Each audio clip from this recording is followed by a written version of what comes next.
जय बोले श्रद्धालु दोस्तों, मैं प्रवीण मौर्य पिलग्रिमेज यात्रा में आप सभी श्रद्धालुओं का स्वागत करता हूं।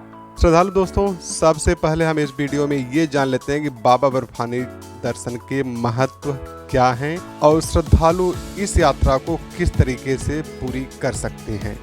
अमरनाथ गुफा में हर साल प्राकृतिक रूप से बनने वाला शिवलिंग लाखों श्रद्धालुओं को अपनी ओर आकर्षित करता है। ऐसा माना जाता है कि यहाँ पर भगवान शिव ने माता पार्वती को अमर कथा सुनाई थी। इस गुफा के दर्शन को जीवन में एक बार करना हर शिव भक्त का सपना होता है। इस यात्रा को करने से मोक्ष की प्राप्ति और मनोकामनाओं की पूर्ति का विशेष महत्व बताया गया है। कहा जाता है कि यात्रा के दौरान यदि किसी को गुफा में कबूतरों का जोड़ा दिख जाए तो उसे अति शुभ माना जाता है। और श्रद्धालु दोस्तों, कहा तो ये भी जाता है कि अमर कथा सुनने के कारण वे कबूतर अमर हो गए और आज भी गुफा में दिखाई देते हैं। हर साल अमरनाथ यात्रा पर आने वाले श्रद्धालु जो ट्रेन से आते थे वो जम्मू तक आते थे और जो फ्लाइट से आते थे वो डायरेक्टली श्रीनगर तक आ जाते थे। अमरनाथ यात्रा के लिए सबसे नज़दीक एयरपोर्ट की बात करें तो वो श्रीनगर इंटरनेशनल एयरपोर्ट है। और रेलवे स्टेशन की बात करें तो जम्मू तवी रेलवे स्टेशन है जो कि जम्मू में स्थित है। उसके बाद जो श्रद्धालु जम्मू आते थे, जम्मू से सरकारी बस के द्वारा या फिर प्राइवेट व्हीकल के द्वारा वे पहलगाम बेस कैंप या फिर श्रीनगर जो है पहुंच जाते हैं।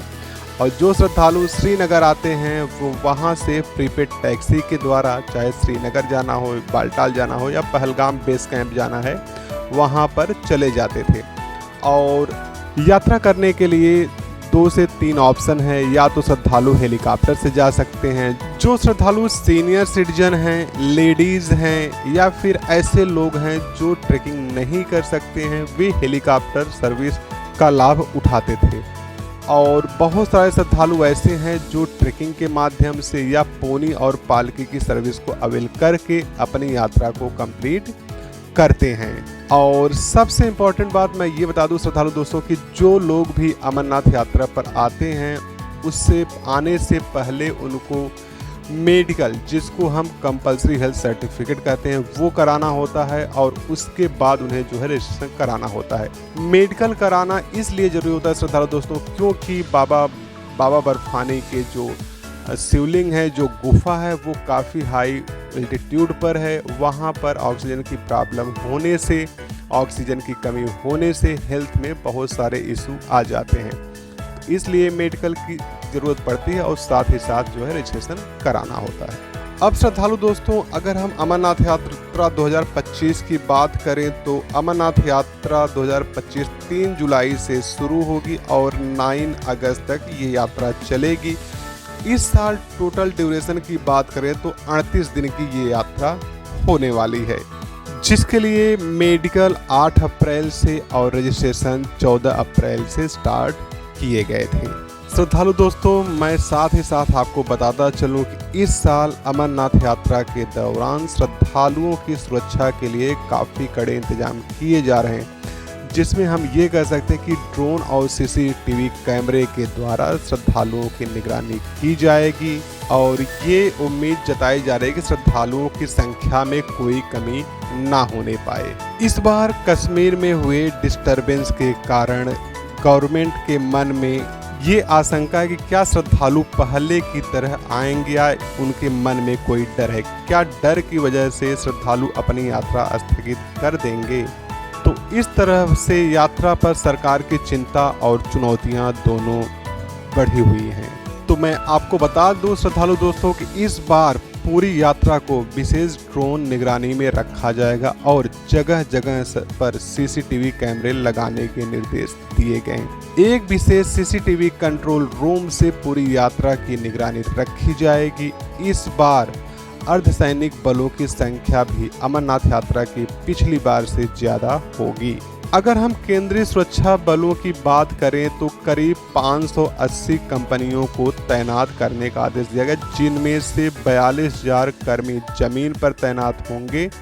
तो सुरक्षा के साथ साथ अमरनाथ यात्रा के लिए तीर्थ यात्रा मार्ग पर मेडिकल कैंप, खाने पीने और रुकने की उचित व्यवस्था के लिए जो जम्मू कश्मीर की गवर्नमेंट है उसने आदेश दे दिए हैं, जिससे श्रद्धालुओं को किसी किस्म की परेशानी का सामना ना करना पड़े।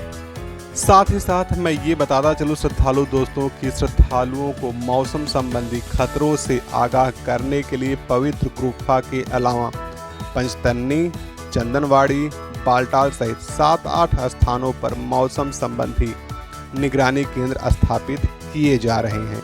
इनसे यात्रा के दौरान 2 से 3 घंटे पहले मौसम का अपडेट मिलता रहेगा। इस बार श्रद्धालुओं के लिए सबसे बड़ी खबर ये है कि अमरनाथ यात्रा में श्रद्धालु हेलीकॉप्टर की सर्विस नहीं ले पाएंगे। तो मैं बता दूं श्रद्धालु दोस्तों कि अमरनाथ यात्रा के लिए इस साल हेलीकॉप्टर सेवाओं पर रोक लगा दी गई। बताया जा रहा है कि सुरक्षा कारणों को ध्यान में रखते हुए यह कदम उठाए गए हैं। तो मैं आपको बता दूं कि 1 जुलाई से 10 अगस्त तक अमरनाथ यात्रा 2025 को नो फ्लाइंग जोन घोषित कर दिया गया है। तो मैं आपको बता दूं श्रद्धालु दोस्तों कि इस बार जो अमरनाथ यात्रा के लिए श्रद्धालु जा रहे हैं वे ट्रैकिंग के माध्यम से या पोनी पालकी की सर्विस को अवेल करके अपनी यात्रा कंप्लीट कर सकते हैं। तो जो भी श्रद्धालु अमरनाथ यात्रा 2025 के लिए हेलीकॉप्टर से जाने की प्लानिंग कर रहे थे वे अब हेलीकॉप्टर से नहीं जा पाएंगे। तो उनके पास यही ऑप्शन है कि या तो वे ट्रैकिंग से जाएं या फिर पोनी और पालकी की सर्विस को अवेल करें, या फिर अगर ऐसी स्थिति है कि वे बिल्कुल भी नहीं चल सकते हैं, पोनी पालकी से भी नहीं जा सकते हैं, तो वे अपनी यात्रा कैंसिल कर सकते हैं और नेक्स्ट ईयर के लिए प्लान कर सकते हैं। तो आफ्टर ऑल मैं आपको बता दूं श्रद्धालु दोस्तों कि इस साल अमरनाथ यात्रा में जो भी श्रद्धालु जा रहे हैं उनकी सुरक्षा के लिए काफ़ी कड़े इंतजाम किए गए हैं। तो जो भी श्रद्धालु घबरा रहे हैं, परेशान हो रहे हैं, घर वाले मना कर रहे हैं, तो वो अपनी प्लानिंग एक बार फिर से करें, डिसाइड करें और फिर अगर जाना है तो जा सकते हैं। तो श्रद्धालु दोस्तों आज के वीडियो में बस इतना ही, बाकी मिलती है नेक्स्ट वीडियो में। और एक रिक्वेस्ट है कि जो लोग हमारे इस वीडियो को पहली बार देख रहे हैं वो चैनल को सब्सक्राइब करें, वीडियो को लाइक करें, शेयर करें और कुछ भी क्वेरी होती है तो कमेंट बॉक्स में जा करके हमें कमेंट करना ना भूलें। तब तक के लिए जय भोले, ओम नमः शिवाय।